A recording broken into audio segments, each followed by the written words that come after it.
오늘 본문의 말씀을 통해서 그리고 와서 나를 따르라 라는 제목으로 함께 하나님의 말씀을 나누도록 하겠습니다. 그리고 와서 나를 따르라 라는 제목입니다. 말씀을 읽다 보면 때때로 모순처럼 느껴지는 본문을 만날 때가 있습니다. 오늘 본문도 그렇게 느껴지는 말씀 가운데 하나일 수가 있습니다. 오늘 말씀은 한 관리의 질문으로부터 시작합니다. 선생님, 제가 무엇을 하여야 영생을 얻을 수 있습니까? 바로 이 질문이지요. 예수님께서 이 질문의 답으로 십계명에 대해서 말씀하십니다. 그러자 이 관리는 기다렸다는 듯이 이야기합니다. 저는 어려서부터 그 계명들을 다 지켰습니다. 그래서 이번에는 예수님께서 더욱 어려운 말씀을 하십니다. 아직도 한 가지가 부족한 것이 있다. 내게 있는 것을 다 팔아 가난한 자들에게 나누어 주고 너는 와서 나를 따르라 라고 말씀하십니다. 이 말씀을 들은 관리는 안타깝게도 근심하며 돌아갑니다. 그러나 중요한 것은 그 다음에 예수님께서 하신 말씀입니다. 우리가 익히 많이 들어본 말씀 가운데 하나이지요. 25절 말씀입니다. 낙타가 바늘기로 들어가는 것이 부자가 하나님의 나라에 들어가는 것보다 쉬우니라. 낙타가 바늘기로 들어가는 것이 부자가 하나님의 나라에 들어가는 것보다 쉽다라고 말씀합니다. 이것이 무슨 말씀일까요? 부자는 하나님의 나라에 들어가기가 어렵다. 단순히 어렵다의 수준이 아니지요. 낙타가 바늘기로 어떻게 들어가겠습니까? 불가능에 가깝다라는 이야기입니다. 사실상 불가능하다라고 선언한 거나 마찬가지지요. 여기까지 이 말씀을 읽으면 대개 다음과 같은 영적인 교훈을 발견하곤 합니다. 부자는 하나님의 나라에 적합하지 않다. 가진 것을 다 팔고 주님을 따라야만 한다. 등등의 교훈입니다. 더 적나라하게 말하면 부자는 하나님의 나라에 들어가지 못한다. 라는 결론을 도출할 수도 있습니다. 그런데 이후에 예수님께서는 더더욱 어려운 말씀을 하십니다. 이전에 하셨던 말씀보다 더 이해하기 힘들고 받아들이기 어려운 말씀입니다. 사람들이 그러면 누가 과연 구원을 얻을 수 있습니까? 라고 물어보자 사람은 할 수 없지만 하나님은 할 수 있느니라 라고 말씀하십니다. 할 수 있다는 말씀입니까? 할 수 없다는 말씀입니까? 당연히 할 수 있다는 말씀이시요. 즉 부자도 하나님께서 원하시면 천국에 들어갈 수 있다라는 말씀입니다. 분명 조금 전까지만 하더라도 부자가 하나님의 나라에 들어가는 것이 낙타가 바늘기로 들어가는 것보다 어렵다라고 말씀하셨는데 지금은 부자도 하나님의 나라에 들어갈 수 있다라고 말씀하시는 겁니다. 피상적으로 보면 이 두 가지의 말씀은 분명히 모순됩니다. 들어갈 수 없다고 말씀하셨지만 이후에 들어갈 수 있다라고 말씀하시니까요. 하지만 예수님의 말씀에 담겨 있는 그 깊은 뜻을 이해한다면 이 두 가지는 전혀 모순되지 않는 오히려 결국 하나의 주제, 하나의 가르침으로 통일된다라는 것을 깨달을 수 있습니다. 그러면 예수님께서 이렇게 말씀하신 그 진정한 의미는 무엇일까요? 모순처럼 느껴질 수도 있는 이 말씀을 하나로 관통하는 중요한 주제는 무엇일까요? 여기에 대해서 함께 나누어 보도록 하겠습니다. 그 첫 번째 주제는 오직 예수 그리스도만을 따르고자 하는 믿음이 있어야 한다는 것입니다. 오직 예수 그리스도만을 따르고자 하는 믿음이 있어야 한다는 것입니다. 인간은 이 땅에 두 발을 딛고 사는 존재이기에 눈에 보이는 것이 클수록 또 가진 것이 많을수록 필연적으로 거기에 얽매일 수밖에 없습니다. 그것이 물질이든 명예이든 권력이든 무엇이든 말이지요. 오늘 말씀에 나온 관리에게는 그것이 물질, 가진 바 재산이었습니다. 그는 그의 재산으로 인해서 영생의 길을 놓치고 말았지요. 오늘 말씀의 핵심 요절인 22절 말씀에서 예수님의 말씀 가운데 그 방점은 무엇일까요?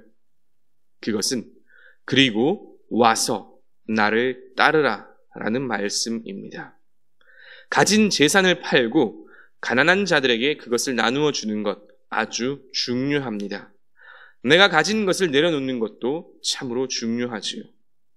그러나 가장 중요한 것은 그 모든 것을 뒤로 하고 예수님을 따르는 믿음입니다.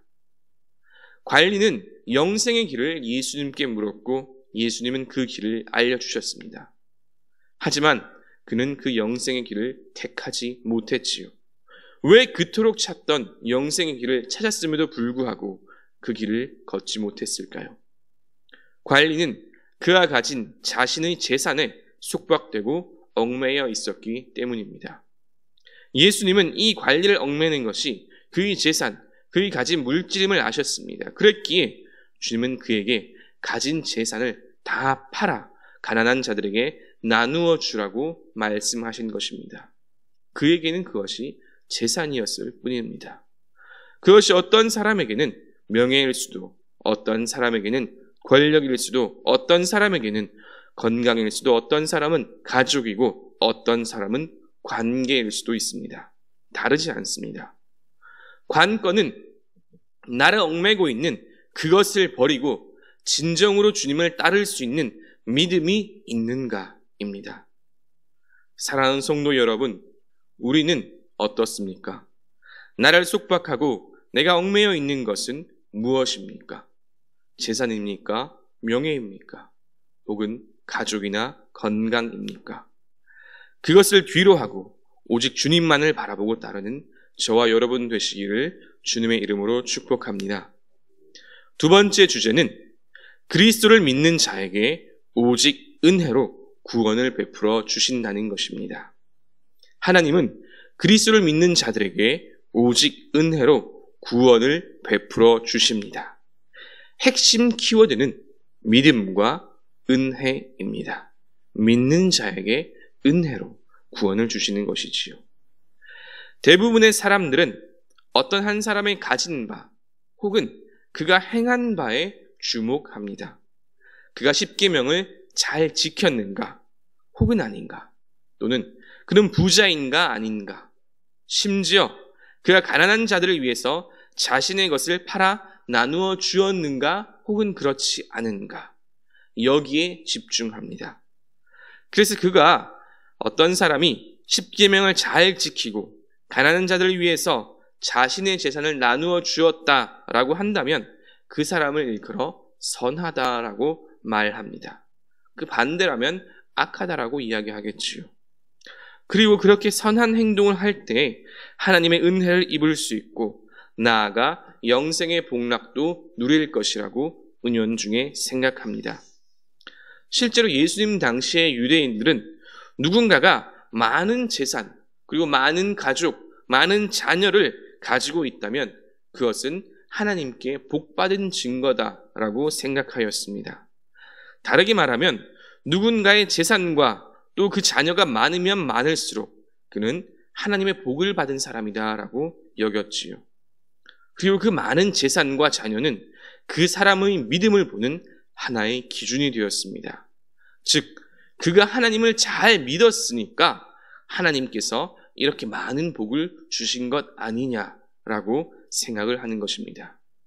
그래서 오늘 말씀에도 예수님께서 부자가 하나님의 나라에 들어가는 것이 낙타가 바늘 귀에 들어가는 것보다 어렵다고 말씀하실 때에 모든 사람들이, 많은 사람들이 놀란 것입니다. 그러면 과연 누가 하나님의 나라에 구원을 받을 수 있겠습니까?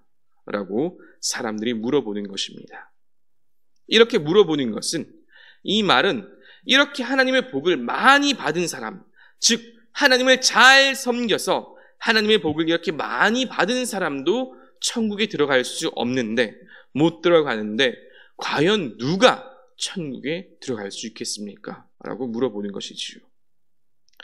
예수님은 이처럼 재산이나 혹은 그 행함을 기준으로 하여서 누군가의 믿음이나 구원의 여부를 판단하는 이 사람들에게 그런 것들이 기준이 아니라 오직 우리를 구원하시고자 하는 하나님의 뜻이 중요하다라고 말씀하십니다.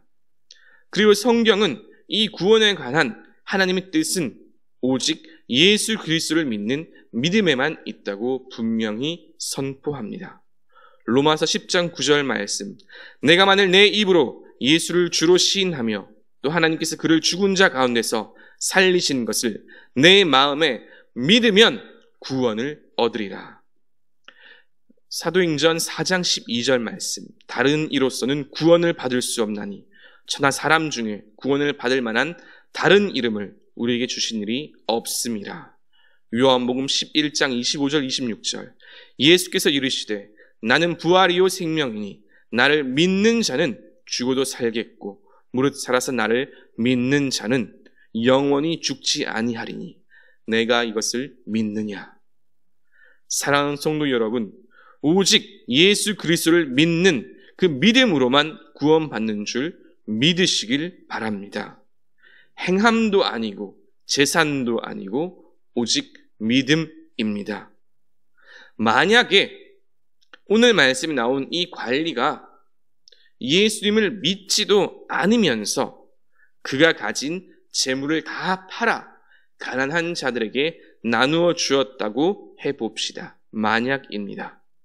그러면 그는 구원을 받을까요?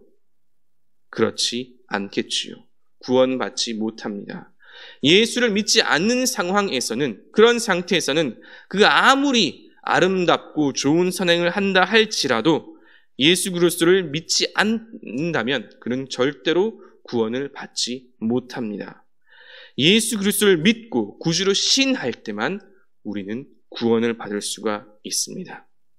내가 가진 것이 없어도, 또 내게 지은 죄가 많아도, 내게 아무런 능력이 없다 할지라도, 선함이 없고 부족한 것뿐이라 하더라도 나에게 예수 그리스도를 믿는 그 믿음이 있다면 구원받는 줄로 믿으시길 바랍니다. 이르시되 무릇 사람이 할 수 없는 것을 하나님은 하실 수 있느니라. 아멘. 이 세상의 그 누구도 자신의 가진 바, 그 행한 바로는 구원을 얻지 못합니다. 그러나 예수 그리스도를 믿는 그 믿음이 있으면 내가 어떤 존재이다 할지라도 하나님의 구원의 은혜를 입을 수 있습니다. 구원은 오직 하나님의 은혜로만 받을 수 있는 것입니다. 빈자도 부자도 죄인도 의인도 하등 상관이 없습니다. 오직 예수 그리스도를 믿는 그 믿음만 보시고 구원의 은혜를 베풀어 주십니다. 진실로 사람이 할 수 없는 것을 하나님은 하실 수 있습니다. 이제 말씀을 정리합니다. 오늘 본문의 말씀을 피상적으로만 보면 부자는 과연 하나님의 나라, 천국에 갈 수 있는가 없는가, 그에 대한 이야기처럼 보이기도 합니다. 또 여기에 대해서 예수님께서는 서로 모순되는 말씀을 하신 것처럼 보이기도 하지요. 그러나 예수님의 말씀의 이 깊은 뜻을 읽는다면 이 말씀은 모순되는 말씀도 아니며 또 단순히 부자의 구원에 관한 말씀도 아닙니다. 오늘 말씀을 관통하는 단 하나의 주제는 바로 믿음입니다. 그 첫 번째 주제는 오직 예수 그리스도만을 따르고자 하는 믿음이 있는가, 이것입니다. 나를 구속하고 나를 얽매고 있는 것, 내 마음이 원하는 것, 그 모든 것들을 버려두고 내려두고 오직 예수 그리스도를 따를 수 있는 믿음이 있는가, 이것입니다. 오늘 말씀에 나오는 관리에게는 그 얽매는 것이 재산이었을 뿐이지요. 그리고 두 번째 주제는 예수 그리스도를 믿는 자에게 오직 은혜로 구원을 베풀어 주신다는 것입니다. 재물도 아니고 선행도 아닙니다. 오직 예수 그리스도를 향한 믿음입니다. 그리고 그 믿음을 보시고 하나님은 우리에게 구원의 은혜를 주십니다. 사람으로는 그 누구도 스스로를 구원할 수 없습니다. 부자도 할 수 없고 의인도 할 수 없습니다. 빈자와 죄인도 마찬가지이지요. 그러나 사람이 할 수 없는 것을 하나님은 하실 수 있습니다. 우리에게 예수 그리스도를 믿는 그 믿음만 있으면 하나님은 능히 우리를 구원하여 주십니다. 결국 오늘 말씀은 예수 그리스도를 따르는 그 믿음이 있을 때 구원의 은혜를 누릴 수 있다. 이 한 문장으로 정리될 수 있습니다. 오직 예수 그리스도를 따르는 믿음이 있을 때 구원의 은혜를 누릴 수 있다. 말씀처럼 오직 주님만을 믿고 따라 영생의 그 구원의 은혜를 누리는 저와 여러분 되시기를 주님의 이름으로 축복합니다. 말씀을 생각하시며 찬송가 288장 함께 찬양 드리시겠습니다.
이제는 우리를 구원하신 예수 그리스도의 은혜와 아버지 하나님의 크신 사랑과 언제나 함께 하시며 동행하시는 성령 하나님의 교통하심이 오직 예수 그리스도를 믿고 따르며 구원의 은혜를 누리기를 소망하는 모든 주의 자녀들과 그 삶 위에 이제로부터 영원토록 함께 하시길 간절히 축원하옵나이다. 아멘.